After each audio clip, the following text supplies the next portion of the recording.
Vay balam. Ha, yaxşı turdunmu balam? Növremçi? Ayalınçı? Nimki sen? Nim boptu ki? Oy. Ha. Maqul balam, maqul. Bağan diyşeriye ben bir yerdim. Oğan balına bakalım. Bu yürküm Seni oğlum bek vapadar bu. Adaş, oğan balının vapadarlıqı şu aş toy qılmağandılan ken. Bu guyla xotuna pəgəndən ken adaş nələr qaldı ken tam vapadarlıqı. Nimdeydi adaş telefonda? Vay nimdəydi? Ma ayalım öd yağız balık qarab, toğutdun ki xamış bab qapdı. Sen bir balık qarab tursan, apa ayalımda oyun tipkilə deydi qarab. Adaş kilinin yiyrumu qaptı mı? Aş şu mən xamış degen yiyəcəm. Yey, mənim bu kilinin bək moda di adaş. Nim moda bas şunu kiydi.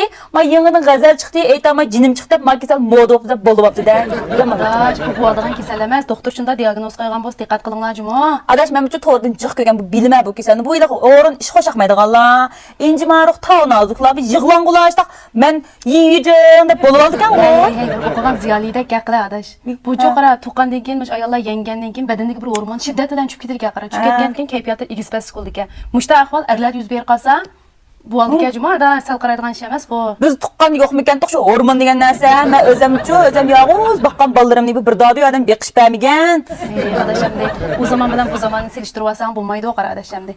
Burunqi vaqtlarda endi biz mush to'xtumizdan samirib qopsaq boshqalar. Palanchining qizi samirib qopibdi deb mushu paxırındıgan işte adaş. Hazır kızlar oxşamdı deysə, həmmimiz özününki bədən şəkliga diqqət qılğan tursa, bunun üstə kilinama bək diqqət qıldığın bədən şəkliga. Şu bədən tekimiş kilansız bədən qarab mən köngli yerim buldu adaş. Şundamı? Va o kilinim qo'mayli ma o'g'lim oppa, xotinim yiyəcəm bu qaplı balık qarab bədən. Ay, uni ayol yiyəcəm bolsa men g'inglenchi, ochiqib purdi tayinlab o'tiramay qaldan qara yurkim sap. Adaş musulmon to'g'ri endi, lekin endi qanday qilsa adaş. Burun qoqlada adaş endi bizningki shu akufkalarimiz, adisinglarimiz chiqdi adaş. Ular meni ishdan tushsak bekamız deb bizning balalarımızın beqish berdi adaş. Hazırqılar ya bir bala ya iki bala, onundan aldıraş xizmətləri. Ondan sonra senin oğlundan mı xizmət aldıraş, ondan sonra qudam hayat emas. Ama şu o qız endi şu işlərdən bir xil keyfiyyatlar igisbəs bo'lib qaldımkin deb o'ylayman adaş endi.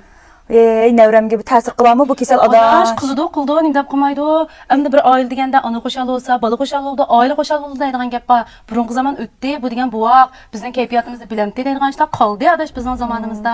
Kichik bolalar ta'sir ko'rsatdi jumash kelganki, mush kayfiyatlari. Nevramga bu nas boqamasa, nevram bu nas qilib qo'ymas bu.